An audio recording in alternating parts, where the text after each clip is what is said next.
Assalamualaikum dear students, welcome to the platform of Nan Academy. I am your host Mohammad Zulqarnain.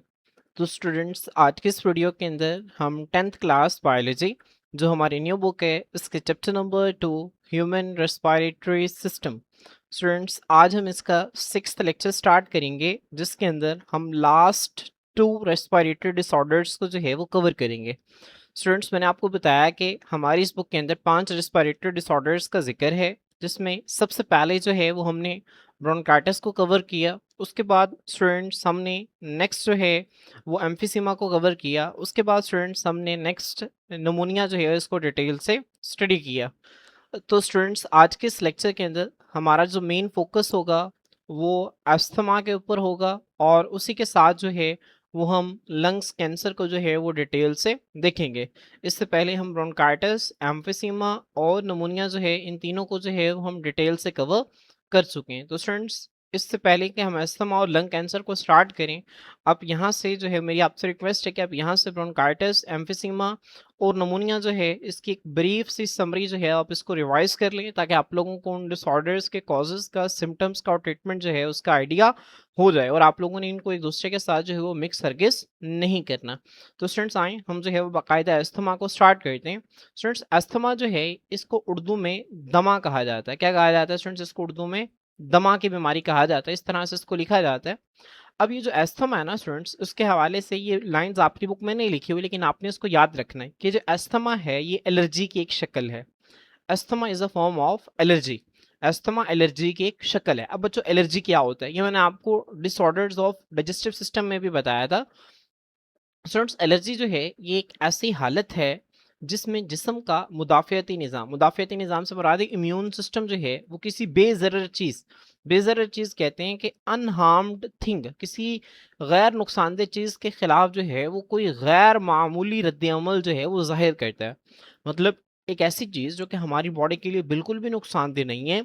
हमारी body क्या करती है, हमारी बॉडी का जो इम्यून सिस्टम है वो उस चीज़ को नुकसानदेह समझकर उसके खिलाफ एक रिस्पॉन्स शो करता है, एक रद्द-ए-अमल ज़ाहिर करता है, इसको हम एलर्जी कहते हैं। तो एलर्जी के स्टूडेंट्स आपने डेफिनेशन याद करनी है। एक ऐसी हालत है जिसमें हमारे जिस्म का मुदाफ़ियती निज़ाम किसी बेज़रर चीज़ के खिलाफ गैर मामूली रद्द-ए-अमल ज़ाहिर करता है। तो आपने इसकी डेफिनेशन को अच्छी तरह से याद रखना है। अब स्टूडेंट्स अस्थमा जो है मैंने आपको बताया कि एक एलर्जी की एक शक्ल है। मतलब इसमें भी स्टूडेंट्स यही होगा कि एक गैर नुकसानदेह चीज़, एक अनहार्मफुल चीज़ जो है जब वो हमारे सांस के ज़रिए जो है वो एयर पैसेज वे के अंदर दाखिल होगी तो वहाँ पर जो हमारी बॉडी की इम्यूनिटी है, इम्यून सिस्टम है, वो उसके खिलाफ एक रिस्पॉन्स शो करेगी। ठीक है? तो स्टूडेंट्स अब वो जो रिस्पॉन्स है ना वो क्या है? वो एलर्जी है। तो स्टूडेंट्स आए हम इसको देखते हैं। तो स्टूडेंट्स यहाँ पे देखें उसने लिखा हुआ है what is an asthma attack. Asthma का असल में अटैक का मतलब है दौरा पड़ना। जो अस्थमा अटैक है मरीज को जो है वो दमे का दौरा कैसे पड़ता है। अब स्टूडेंट्स मरीज को जो है वो किसी भी चीज़ से जो है वो एलर्जी है, जैसे ही वो चीज़ उसकी नोस्ट्रिल्स के जरिए उसकी सांस की नाली के अंदर दाखिल होगी और वो स्टूडेंट्स कहाँ पे जाएगी, वो ब्रोंकाई और ब्रोंक्यूल्स तक पहुंचेगी। तो स्टूडेंट्स दो चीज़ें होंगी। सबसे पहले जो ब्रोंक्यूल की दीवार के अंदर जो स्मूथ मसल्स है ना स्टूडेंट्स ये कंस्ट्रिक्ट कर जाते हैं। कंस्ट्रिक्ट का मतलब है सिकुड़ जाते हैं। पहले यहाँ पे देखें स्मूथ मसल्स रिलैक्स हैं, हवा के गुजरने के लिए रास्ता मौजूद है। लेकिन यहाँ पे स्टूडेंट्स क्या होता है कि जो स्मूथ मसल्स हैं ये टाइट हो जाते हैं, बिल्कुल जो है ये सिकुड़ जाते हैं। ठीक है? दूसरी चीज़ स्टूडेंट्स क्या होती है, यहाँ पे म्यूकस की प्रोडक्शन पहले कम थी और यहाँ पे म्यूकस की प्रोडक्शन जो है वो क्या हो जाती है, ज़्यादा हो जाती है। अब स्टूडेंट्स एक तो जो इस दीवार के अंदर ब्रोंक्यूल की दीवार के अंदर जो स्मूथ मसल्स थे वो सिकुड़ गए जिसके नतीजे में रास्ता कम हो गया, तंग हो गया और उसके बाद म्यूकस की प्रोडक्शन जो है वो भी पहले से ज़्यादा हो गई। अब स्टूडेंट्स इन दोनों चीज़ों के नतीजे में होता ये है कि हवा के गुजरने के लिए रास्ता जो है वो बहुत तंग हो जाता है और मरीज़ जो है उसको सांस लेने में बहुत ज़्यादा दिक्कत का सामना होता है। तो आपने देखा होगा अक्सर टीवी के अंदर, मूवीज़ के अंदर, फिल्म्स के अंदर के जो दमा के पेशेंट्स होते हैं, ठीक है, उनको जो है वो सांस नहीं आ रहा होता, वो आपके सामने जो है वो ऐसे शो कर रहे, ऐसे नज़र आ रहा होता है आपको कि उनको बिल्कुल सांस नहीं आ रहा और हकीकत में भी ऐसे ही होता है, उनको बहुत ज़्यादा सांस की तंगी का सामना होता है। क्यों? क्योंकि एक तो स्मूथ मसल्स जो हैं वो सिकुड़ जाते हैं, दूसरा म्यूकस की प्रोडक्शन ज़्यादा हो जाती है। ठीक है? अब स्टूडेंट्स ये दोनों चीज़ें होती कब हैं? जब बाहर से वो गैर नुकसानदेह चीज़ जो कि जिस्म के अंदर दाखिल होती है और जिस्म उस गैर नुकसानदेह चीज़ के खिलाफ ये रद्द-ए-अमल ज़ाहिर करता है। ठीक है? तो स्टूडेंट्स ये जो जिस्म का रद्द-ए-अमल है ना, ठीक है, इसे जो है वो हम यहाँ पे अस्थमा का नाम देते हैं। तो इसकी डेफिनिशन देखें students. It is an inflammation, एक सोजिश है किसकी, ब्रोंकाई की, जिसमें क्या होता है स्टूडेंट्स, ब्रोंकाई और ब्रोंक्यूल्स जो हैं ये स्वेल, एक तो सूज जाते हैं एंड आर कंस्ट्रिक्टेड, दूसरा सिकुड़ जाते हैं। ठीक है, कंस्ट्रिक्टेड सिकुड़ने से मुराद है कि इनके अंदर जो स्मूथ मसल्स हैं वो इस तरह से तंग हो जाते हैं, सिकुड़ जाते हैं।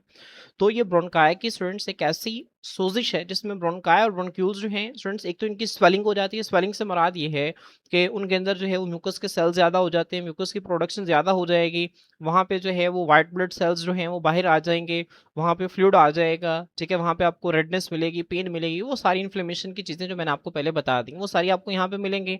और दूसरा स्टूडेंट्स, यहाँ पे स्मूथ मसल्स के सिकुड़ने की वजह से, ठीक है, जो रास्ता है हवा का गुजरने का वो भी बहुत तंग हो जाएगा। ठीक है, तो स्टूडेंट्स अब इसके कॉजेज़ क्या है, आखिर ये जो एलर्जी है, ये जो अस्थमा है, मैंने आपको बताया ना एलर्जी की एक शक्ल है, आखिर ये कैसे होती है, वो कौन सी गैर नुकसानदेह चीज़ें हैं जिसके नतीजा में ये हो सकती है। सबसे पहले देखें स्टूडेंट्स, एलर्जेंस। अब स्टूडेंट्स ये जो एलर्जेंस है ना, एलर्जेंस का मतलब होता है एलर्जी कॉजिंग फैक्टर्स। आप इसको बुक के ऊपर लिख लें, एलर्जेंस किसे कहते हैं, एलर्जी कॉजिंग फैक्टर्स, ऐसी चीजें जो कि एलर्जी का सबब बनती हैं। एलर्जी का सबब बनने से मुराद ये है कि जो कि जब जिस्म के कांटेक्ट में आती हैं तो बॉडी उनके खिलाफ एक रिएक्शन शो करती है, उसे हम एलर्जेंस कहते हैं। अब स्टूडेंट्स इनमें डस्ट माइट्स हो सकती हैं। अब स्टूडेंट्स ये जो डस्ट माइट्स हैं ये क्या हैं, माइट्स कहते हैं कीड़ों को। डस्ट माइट्स हैं स्टूडेंट्स, ये ऐसे छोटे छोटे कीड़े होते हैं जो कि हमारे गर्दो गुबार के अंदर मौजूद हो सकते हैं। ठीक है, तो स्टूडेंट्स इसके बाद पोलन, पोलन स्टूडेंट्स हम पोलन ग्रेन्स को कहते हैं। मोल्ड स्टूडेंट्स हम फंगस के लिए लफ्ज इस्तेमाल करते हैं। पेट कहते हैं पालतू जानवर को। डेंडर स्टूडेंट्स, पेट डेंडर से क्या मुराद है, यहाँ पे देखिए मैंने आप लोगों के लिए लिखा हुआ है, पेट डेंडर से क्या मुराद है, बिल्ली कुत्ता या परिंदों जो है स्टूडेंट्स, बिल्ली कुत्ता या परिंदों की जिल्द से निकलने वाली इंतहाई छोटे मुर्दा जिल्दी जरात को कहते हैं। स्टूडेंट्स मैं आपको जो है वो डायग्राम से दिखाता हूँ। स्टूडेंट्स यहाँ पे आप देख सकते हैं जो आपको नजर आ रहा है ये डस्ट माइट है, ये एक मकड़ी की तरह का एक कीड़ा होता है जिसको हम आम आंख से बिल्कुल भी नहीं देख सकते, हमारे डस्ट के अंदर मौजूद होता है, इसको डस्ट माइट कहते हैं। स्टूडेंट्स यहाँ पे एक बेड बग नजर आ रहा है, बेड बग खटमल को कहते हैं, ये आपको तेज रोशनी के अंदर जो है वो नजर आ जाता है। ठीक है, खटमल के नतीजा में देखें स्किन के ऊपर इस तरह की जो है वो आपको रेडनेस मिलती है, जबकि डस्ट माइट जो है वो इस तरह के स्किन के ऊपर जो है वो रैश का सबब बनती है। ठीक है स्टूडेंट्स, ये जो है ये आपकी बॉडी के अंदर एलर्जी कॉज करता है। अगर ये डस्ट माइट जो है स्टूडेंट्स ये सांस की नाली के जरिए ब्रोंकाई और ब्रोंक्यूल्स के अंदर चला जाए तो वहाँ पे फौरन से इन्फ्लेमेशन हो जाएगी और स्मूथ मसल्स जो हैं वो क्या कर जाएंगे, कंस्ट्रिक्ट कर जाएंगे। ठीक है, जिसके नतीजा में जो मरीज है उसको दमा का दौरा पड़ सकता है, उसको सांस नहीं आएगा, इसको हम कहेंगे कि मरीज को जो है वो अस्थमा का अटैक हो गया, दमा का दौरा पड़ गया है। उसके बाद स्टूडेंट्स यहाँ पे आप देख सकते हैं पोलन ग्रेन्स क्या होते हैं, ये मैंने आपने 9th क्लास के अंदर पढ़ा था कि 9th क्लास चैप्टर नंबर 10 के अंदर आपने पढ़ा कि ये मेल रिप्रोडक्टिव पार्ट है जिसको हम एंड्रोशियम कहते हैं। एंड्रोशियम के दो हिस्से होते हैं, एक को फिलामेंट कहते हैं, एक को एंथर कहते हैं। एंथर के अंदर छोटे छोटे दाने होते हैं जिनको हम पोलन ग्रेन्स का नाम देते हैं। तो ये पोलन ग्रेन्स हवा के अंदर मौजूद होते हैं, अगर हवा के जरिए जो पोलन ग्रेन्स हैं ये दाखिल हो जाएं तो उसके नतीजा में मरीज को दमा का दौरा पड़ सकता है। आपने अक्सर देखा होगा कुछ लोगों को फूल से जो है वो एलर्जी होती है, जैसे ही वो फूलों को सूंघते हैं तो असल में जैसे ही फूलों को सूंघते हैं तो ये पोलन ग्रेन्स उनकी सांस के जरिए ब्रोंकाई और ब्रोंक्यूल्स तक जाते हैं, तो बॉडी जो है उन ब्रोंकाई और ब्रोंक्यूल्स के अंदर पोलन ग्रेन्स आने के नतीजा में एक रिएक्शन शो करती है, जिसके नतीजा में उनको जो है वो एलर्जी का एक रिस्पॉन्स जो है वो नजर आता है। आपने देखा होगा कुछ लोगों को फूल सूंघते हैं तो बहुत ज्यादा छींकें आती रहती हैं, बहुत ज्यादा खांसी आती रहती है, तो ये भी असल में जो है वो आप ये समझे कि एलर्जी है, लेकिन एलर्जी की जो है ये कम खतरनाक सूरत है ये। ठीक है, तो स्टूडेंट्स यहाँ पे आपको नजर आ रहा है दीवारों के ऊपर जो है फंगस लगी हुई है, इसको मोल्ड कहते हैं, मोल्ड फंगस के लिए लफ्ज इस्तेमाल होता है। उसके बाद ये आप देख सकते हैं एक बिल्ली है, बिल्ली की जिल्द से जो है वो उसके बाल उतर रहे हैं और उसकी जो स्किन के सेल्स हैं ये उतर रहे हैं। तो स्टूडेंट्स जो पालतू जानवर हैं उनकी जिल्द से उनके बालों का उतरना या उनकी जिल्द के स्किन के सेल्स का उतरना, स्टूडेंट्स इसे पेट डेंडर कहते हैं। बहुत वजन में हल्के होते हैं, ये हवा में शामिल हो सकते हैं और हवा में अगर ये शामिल हो जाते हैं तो वो हमारी सांस के जरिए जो है वो हमारे ब्रोंकाई और ब्रोंक्यूल्स तक जब पहुंचते हैं तो ये भी एलर्जी का सबब बन सकते हैं और इसके नतीजा में भी मरीज को दमे का दौरा जो है वो पड़ सकता है। ठीक है, तो इसकी जो सबसे पहली सिम्टम जो है स्टूडेंट, सबसे पहली इसकी जो कॉज है वो एलर्जेंस हैं। अगर इनमें से कोई भी एलर्जन जो है स्टूडेंट्स वो कहाँ पे ब्रोंकाई या ब्रोंक्यूल के अंदर दाखिल हो जाता है तो सबसे पहले क्या होगा स्टूडेंट्स, यहाँ पे इन्फ्लेमेशन होगी। दूसरा, यहाँ पे स्मूथ मसल्स कंस्ट्रिक्ट कर जाएंगे जिसके नतीजा में हवा के गुजरने के लिए रास्ता जो है वो मौजूद नहीं होगा, मरीज को सांस की तंगी का सामना होगा, हम कहेंगे कि मरीज को दमा का दौरा पड़ गया है। ठीक है, अब स्टूडेंट्स इसकी दूसरी जो है वो कॉज क्या है, एयर पोल्यूटेंट्स। एयर पोल्यूटेंट्स कहते हैं हवा को आलूदा करने वाली चीजें। अब स्टूडेंट्स हवा को आलूदा करने वाली चीजों में जो है वो स्मोक, धुआं आ सकता है, केमिकल फ्यूम्स, मैंने आपको बताया था केमिकल से जो निकलने वाले जो धुआं होता है, ठीक है, उसे हम केमिकल फ्यूम्स कहते हैं। मैंने आपको पिछले लेक्चर के अंदर इसकी पिक्चर भी दिखाई थी। एंड स्ट्रॉन्ग फ्रेग्रेंसेस, और तेज किस्म की जो खुशबू होती है ना, उसके नतीजा में भी जो है दमा का दौरा पड़ सकता है। तो हवा को आलूदा करने वाली चीजें जैसे कि धुआं, उसके बाद केमिकल से निकलने वाला धुआं जिसको केमिकल फ्यूम्स कहते हैं, उसके बाद स्टूडेंट्स जो तेज खुशबू होती है ये भी जो है वो दमा का सबब बन सकती है।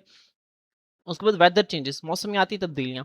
अक्सर लोगों को मौसमियाती तब्दीलियों के साथ जो है वो एलर्जी होती है। ठीक है, ये एलर्जी जो है ये सिर्फ ठीक है अस्थमा की शक्ल में नहीं हो सकती, बल्कि आइज़ की एलर्जी भी हो सकती है। आपने देखा होगा अक्सर लोगों को जैसे ही मौसम तब्दील होता है उनकी आइज़ के अंदर खारिश होना शुरू हो जाती है, उनकी आइज़ के अंदर जो है वो रेडनेस आना शुरू हो जाती है। ठीक है, तो वेदर चेंजेस मौसमियाती तब्दीलियों के नतीजा में ये हो सकती है। ख़ास तौर पे जो कोल्ड एयर है, ठंडी हवा है, इसके नतीजा में जो है वो अस्थमा का अटैक हो सकता है। उसके बाद जेनेटिक फैक्टर्स से मुराद ये स्टूडेंट्स ऐसी चीज़ें जो कि डीएनए के साथ मुंसलिक होती हैं, इनके नतीजा में भी एलर्जी हो सकती है। अब उसने आगे ब्रैकेट में लिखा हुआ है फैमिली हिस्ट्री ऑफ अस्थमा और एलर्जीज। अब स्टूडेंट्स होता ये है कि कुछ फैमिलीज ऐसी होती हैं जिनकी फैमिली के अंदर जो है वो एलर्जीज की और अस्थमा की जो है वो हिस्ट्री मौजूद होती है। मतलब एक दादा थे, पहले दादा को जो है वो किसी एक चीज़ से एलर्जी थी, उसके बाद उसके बेटे को भी उसी चीज़ से एलर्जी थी, उसके बाद उसके आगे जो है वो पोता जो दादा का है उसको भी उसी चीज़ से एलर्जी हो गई। तो ये जो चीज़ें हैं स्टूडेंट्स ये पूरी फैमिली के अंदर जो है वो रन करती हैं, चलती हैं, तो इससे हम कहते हैं फैमिली हिस्ट्री है। ठीक है, फैमिली हिस्ट्री क्यों है स्टूडेंट्स? असल में ये चीज़ें जो हैं उनके डीएनए के अंदर होती हैं। अब ये जो रिस्पॉन्स है ना ये उनके डीएनए के अंदर शामिल होता है। ठीक है, जिसके नतीजा में हर वो जानदार जिसके अंदर वो डीएनए मौजूद है वो रिएक्शन जो है वो शो करता है। तो यहाँ पे जेनेटिक फैक्टर से मुराद जो है वो डीएनए है कि डीएनए के लेवल के ऊपर जो है कुछ तब्दीलियां ये भी अस्थमा का सबब बन सकती हैं। जैसे कि फैमिलीज के अंदर जो है वो दमा या दमा के अलावा कोई दूसरी एलर्जीज की जो शक्ल है, कोई हिस्ट्री है उनकी, तो ये भी जो है वो अस्थमा का कॉज हो सकती है। तो आपने इसको अच्छी तरह से याद रखना है। मोस्ट इंपॉर्टेंट शॉर्ट क्वेश्चन है कि कॉजेज क्या है अस्थमा के? एलर्जेंस हैं, एयर पोल्यूटेंट्स हैं, वेदर चेंजेस हैं, कोल्ड एयर है और जेनेटिक फैक्टर्स हैं। ठीक है, तो आपने साथ ब्रैकेट में जो लिखा हुआ ये भी आपने अच्छी तरह से याद रखना है। अब स्टूडेंट्स होपफुली जो है वो आपको यहाँ तक चीज़ें जो हैं वो क्लियर हो गई होंगी। स्टूडेंट्स इन तमाम चीज़ें जो मैंने आपको इसके कॉजेज़ में बताएंगे, जैसे ये ब्रोंकायर ब्रोंक्यूल्स के अंदर दाखिल होंगी तो दो चीज़ें होंगी, ब्रोंकायर ब्रोंक्यूल्स की इन्फ्लेमेशन हो जाएगी और दूसरी स्टूडेंट्स इनकी जो दीवारें हैं वो क्या कर जाएंगे, कंस्ट्रिक्ट कर जाएंगे, सिकुड़ जाएंगे। ठीक है, अब स्टूडेंट्स इसके सिम्टम्स क्या हैं, इसकी अलामात क्या हैं? सबसे पहले देखें रिकरिंग। रिकरिंग का मतलब होता है बार बार होना। रिकरिंग का मतलब क्या होता है? बार बार होना। अटैक्स कहते हैं दौरा पड़ना और शॉर्टनेस ऑफ ब्रीथ, सांस की तंगी के। अब स्टूडेंट्स फर्ज करें कि एक पेशेंट जो है उसको पोलन ग्रेन से एलर्जी है। जैसे ही उसने एक मरतबा फूल को सूंघा उसको वो एलर्जी हो गई। अब जैसे ही वो उससे रिकवर हुआ उसके बाद एक दिन बाद, 2 दिन बाद अगर उसने दोबारा उसी फूल को सूंघ लिया तो उसको दोबारा से एलर्जी हो जाएगी। तो रिकरिंग का मतलब होता है बार बार। मतलब मरीज जो है जैसे जैसे वो जिस चीज से उसको एलर्जी है, जिस चीज से उसको अस्थमा है, जैसे ही उस चीज के कांटेक्ट में आएगा तो उसको जो है वो फौरन से उसका अटैक हो जाएगा, फौरन से जो है वो दमे का दौरा पड़ जाएगा। तो बार बार जो है वो मरीज को सांस की कमी का जो है वो दौरा पड़ता है। वीजिंग, इसमें खरखराहट की आवाज को कहते हैं स्टूडेंट्स। इसमें ब्रैकेट में लिखा हुआ whistling sound when breathing out. मैंने आपको बताया था डॉक्टर्स जो हैं वो स्टेथोस्कोप का इस्तेमाल करते हैं। उनके पास एक अपरेटस होता है जिसको वो कानों में लगाते हैं और फिर दूसरा जो है उसका हिस्सा है उसको मरीज के चेस्ट में लगाते हैं और फिर उससे जो है वो जैसे ही मरीज जो है वो हवा बाहर निकालता है तो एक सीटी नुमा आवाज़ जो है वो पैदा होती है, उसको वो सुनते हैं। अगर ये सीटी नुमा आवाज़ ज़्यादा है तो वो आप उसके करीब बैठे भी सुन सकते हैं, लेकिन डॉक्टर जो है वो स्टेथोस्कोप का इस्तेमाल करते हैं इसको सुनने के लिए। उसके बाद कफिंग, खांसी को कहते हैं। चेस्ट टाइटनेस स्टूडेंट्स, ये सीने के अंदर जो है वो तंगी महसूस होती है। ज़ाहिर सी बात है स्टूडेंट्स, जब एल्वोलाई जो है वो सिकुड़ जाएं, जब ब्रोंकाई ब्रोंक्यूल्स जो है वो सिकुड़ जाएंगे और उनके अंदर जो है वो इन्फ्लेमेशन हो जाएगी तो सीने के अंदर तंगी जो है वो महसूस होगी। और कफिंग क्यों होती है? ताकि इसी तरह वो जो म्यूकस ज़्यादा प्रोड्यूस हुआ है उसको बाहर निकाला जाए। ठीक है, तो आपने इसके सिम्टम्स को अच्छी तरह से याद रखना है कि बार बार जो है वो सांस की कमी के दौरे पड़ते हैं, खरखराहट की आवाज़ आती है, उसके बाद खांसी आती है और सीने के अंदर तंगी महसूस होती है। अब स्टूडेंट्स इसका इलाज क्या है? इसके इलाज में हम मेडिसिन इस्तेमाल करते हैं और ये जो अदवायात हैं स्टूडेंट्स ये ब्रोंको डायलेटर्स की शक्ल में देते हैं। ब्रोंको डायलेटर्स क्या होते हैं स्टूडेंट्स? आप यहाँ पे देख सकते हैं, ये इस किस्म का जो है एक इनहेलर होता है। स्टूडेंट्स ये जो आपको नजर आ रहा है ना ये इनहेलर है। इस इनहेलर के अंदर स्टूडेंट्स एक दवाई होती है, एक दवाई होती है। वो दवाई क्या करती है, जैसे उस दवाई को आप जो है वो लेते हैं, वो दवाई आपकी बॉडी के अंदर जाती है और वो ब्रोंकाई को क्या कर देती है स्टूडेंट्स, डायलेट कर देती है। ठीक है, उसको जो है वो फैला देती है। यहाँ पे देखें नॉर्मल ब्रोंक्यूल है। जैसे स्टूडेंट्स अब यहाँ पे देखें अस्थमा के नतीजा में ये सिकुड़ गया, इसकी दीवारें सिकुड़ गई, यहाँ पे म्यूकस की प्रोडक्शन ज़्यादा हो गई। जैसे ही क्या किया ये जो खातून है इन्होंने इस इनहेलर का इस्तेमाल किया तो यहाँ से वो जो केमिकल है जिसको ब्रोंको डायलेटर कह रहे हैं, जैसे ही वो स्टूडेंट्स इसके सांस की नाली के जरिए जो है उसकी बॉडी के अंदर गया और वो केमिकल यहाँ पे आया तो स्टूडेंट्स उन केमिकल ने क्या किया, इस ब्रोंकाई की दीवार को जो है वो वापस से फैला दिया, नॉर्मल कर दिया, जिसके नतीजा में हवा के गुजरने के लिए रास्ता बन गया और मरीज दोबारा से पहली जैसी जो है वो सांस ले सकता है। तो आपने इस पॉइंट को याद रखना है कि यहाँ पे मेडिसिन का इस्तेमाल करते हैं। मेडिसिन को क्या कहते हैं? ब्रोंकोडायलेटर्स। ब्रोंकोडायलेटर्स ऐसी दवाइयाँ होती हैं जो कि ब्रोंकाई और ब्रोंक्यूल्स को डायलेट कर देती हैं, उनकी दीवारों को फैला देती हैं। अस्थमा में क्या होता है, उनकी दीवारें सिकुड़ जाती हैं ना, तो अब ये दवाइयाँ क्या करती हैं, उसका उल्ट करती हैं, दीवारों को फैला देती हैं ताकि हवा उनसे दोबारा से गुजर सके। To dilate bronchioles during asthma attack. जब स्टूडेंट्स आपने देखा होगा जैसे किसी मरीज को दमा का दौरा पड़ता है तो वो फौरन से अपने इन्हेलर को ढूंढता है, और इन्हेलर को ढूंढने के बाद वो फौरन से उसको यूज करता है, और फिर जो है उसको राहत पक्ष जो है वो सांस आता है। अब स्टूडेंट्स इन्हेलर का इस्तेमाल कैसे करते हैं आपको पता होना चाहिए। मैंने आप लोगों के लिए एक स्लाइड रखी है, बहुत आसान है स्टूडेंट्स। ये इन्हेलर है। आपने सबसे पहले क्या करना है, इन्हेलर का यूज करने से पहले आपको पता होना चाहिए, अगर आपको जो पूछ ले इन्हेलर का इस्तेमाल कैसे करते हैं, सबसे पहले उसको कुछ सेकंड्स के लिए हिलाते हैं, उसके बाद उसका ये जो कैप है ना इसको जो है वो रिमूव करते हैं। ठीक है, कैप रिमूव करने के बाद आपने सांस जो है उसको बाहर निकालना है। कैप रिमूव कर लिया, उसके बाद सांस बाहर निकाला, उसके बाद आपने यहाँ पे जो है वो अपना माउथ रखना है। ठीक है, और स्टूडेंट्स माउथ रखने के बाद जो है इस यहाँ पे एक बटन लगा होता है, इस बटन को आपने क्या करना होता है, दबाना है। इस बटन को दबाना है और सांस को जो है वो आपने अंदर की तरफ खींचना है, और सांस अंदर की तरफ खींचने के बाद जो है स्टूडेंट्स आपने तकरीबन 10 सेकंड तक सांस को रोक के रखना है। 10 सेकंड तक जब सांस को रोक के रखते हैं तो वो जो केमिकल जो कि यहाँ से हमारे जो है वो एयर पैसेज वे के अंदर गया, तो वो बाकायदा ब्रोंकाई ब्रोंक्यूल्स तक पहुंच जाता है, और वहां पे जाके वो जो ब्रोंक्यूल्स की दीवारें उनको क्या करता है, उनको डायलेट कर देता है, और जब डायलेट हो जाती हैं फिर आपने सांस बाहर निकालना है, और फिर जो है वो अस्थमा का जो अटैक है आप उससे क्या कर जाते हैं, रिकवर कर जाते हैं। ठीक है, तो इस तरह से इन्हेलर का इस्तेमाल करते हैं, तो आपको इसका इस्तेमाल जो है वो आना चाहिए। इसके बाद स्टूडेंट्स जो लास्ट हमारे पास रेस्पिरेटरी डिसऑर्डर है, इसका नाम है लंग्स कैंसर। स्टूडेंट्स ध्यान में रखें, जब भी लफ्ज़ कैंसर आपके पास आ जाए ना, कैंसर का एक ही मतलब होता है, कैंसर कहते हैं अनकंट्रोल्ड प्रोडक्शन ऑफ सेल्स।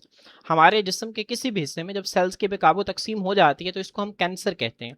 अब स्टूडेंट्स अगर यही सेल्स की बेकाबू तकसीम ब्लड के अंदर हो गई है तो इसे ब्लड कैंसर कहेंगे, अगर ये ब्रेन के अंदर हो गई तो इसे ब्रेन कैंसर, और अगर यही सेल्स की बेकाबू तकसीम जो है वो लंग्स के अंदर हुई है तो इसको हम किसका नाम देंगे स्टूडेंट्स, इसको हम लंग कैंसर का नाम देंगे।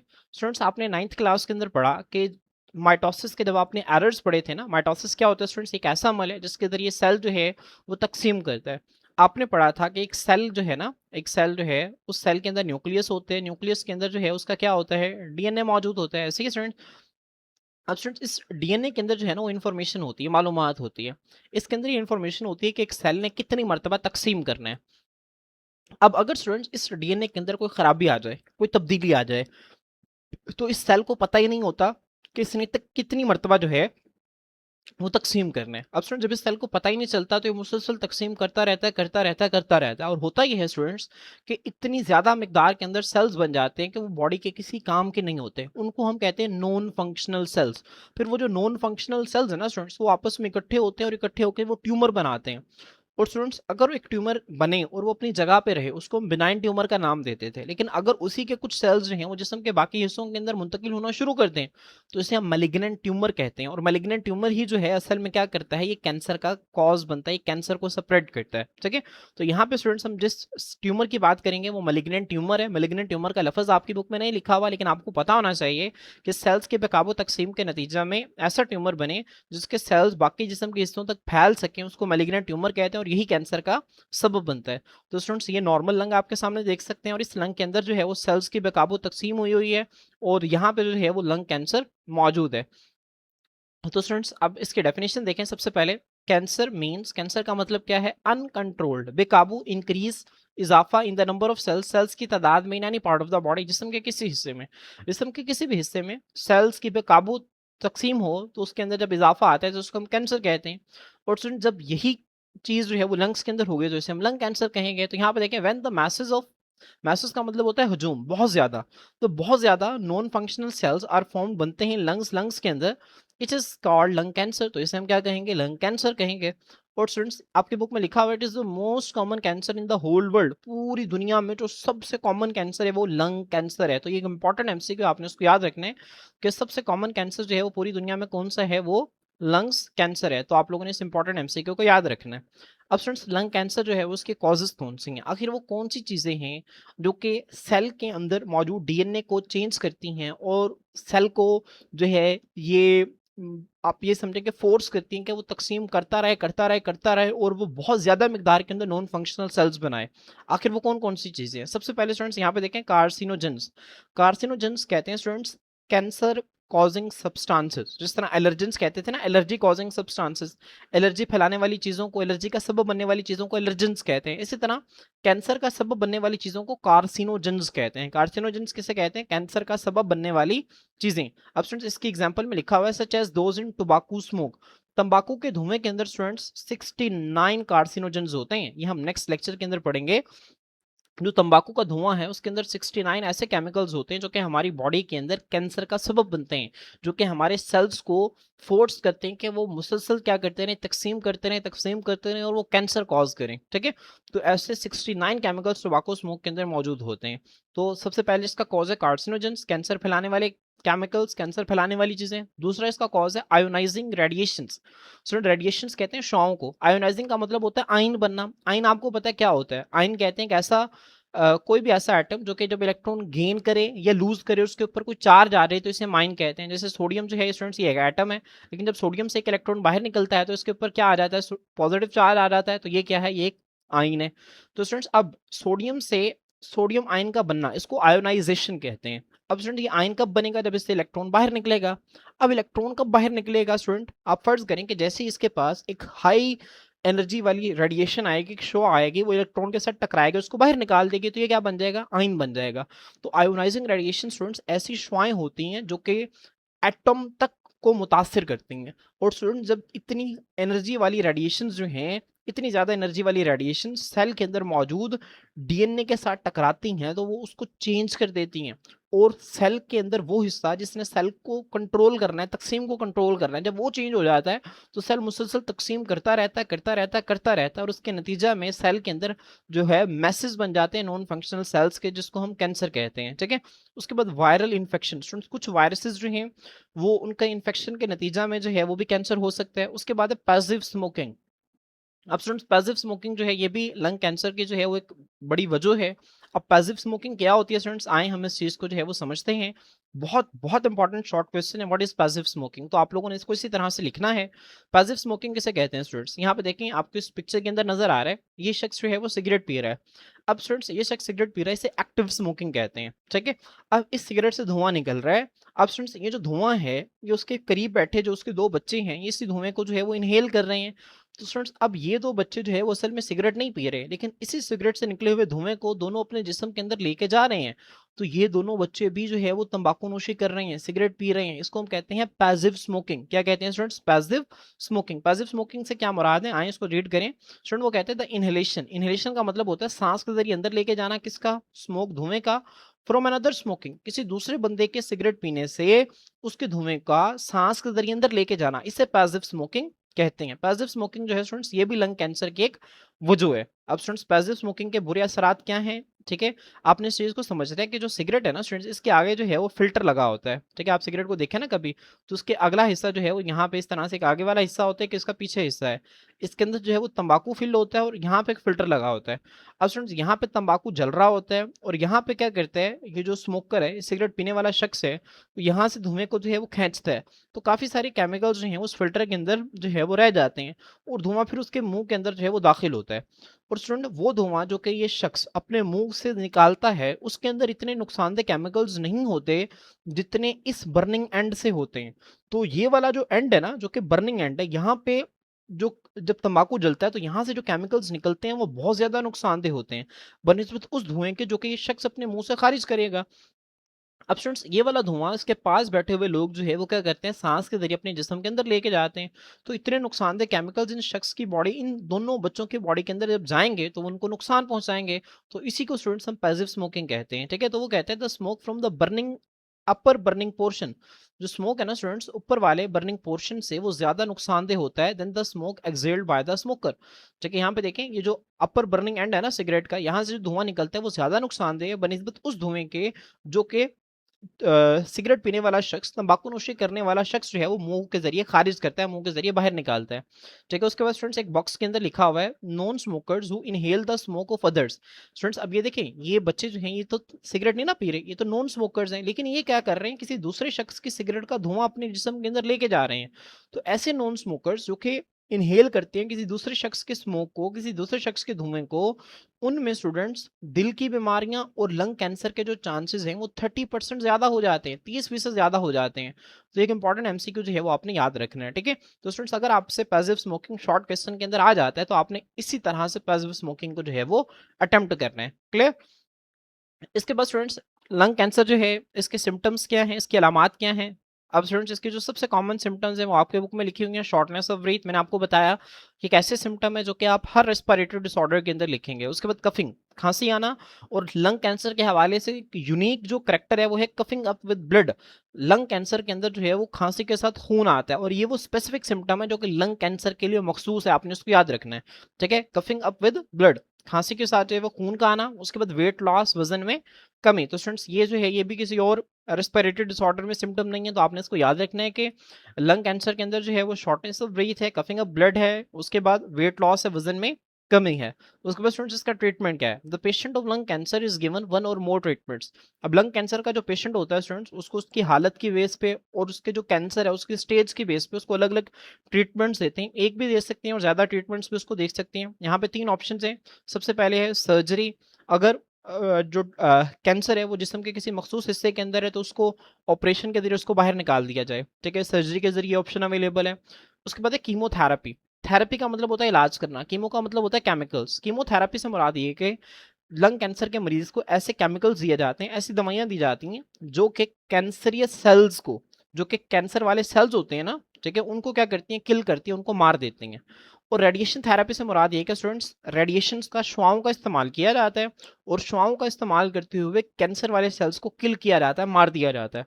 तो केमिकल्स का इस्तेमाल करते हुए कैंसरियस सेल्स को किल करना इसे कीमोथेरेपी कहते हैं, और शुआओं का इस्तेमाल करते हुए कैंसर वाले सेल्स को मारना इसे रेडिएशन थेरेपी कहते हैं। ठीक है, तो सर्जरी, कीमोथेरेपी या रेडिएशन थेरेपी, इन तीनों में से ये डॉक्टर की अपनी पसंद और मरीज की जो है वो हालत को देखते हुए ट्रीटमेंट का इंतखाब जो है वो किया जाता है।